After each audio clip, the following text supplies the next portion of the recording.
خرجت فوندوتا صنع جزائري شابة فيلتر إذا سيتها أنس والله ما سيتها يا أختي، مانيش في الجزائر أولا، وثانيا يا حنونة نخلي لي مارك ونخلي الشانيل والغوتشي ونخلي هدى بيوتي ونخلي الكيغلان تيغاكوتا، ونروح ندير فوندوتا تاع الجزائر.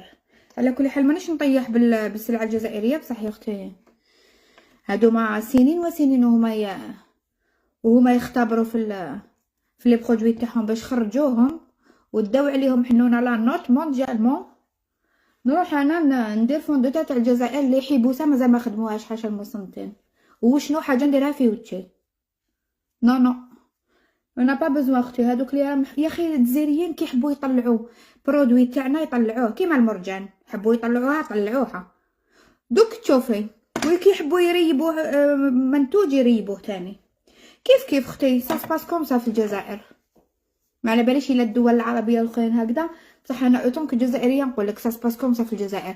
الجزائر كيحبوا يطلعوا بنادم ولا يطلعوا منتوج يطلعوه تنكيط با.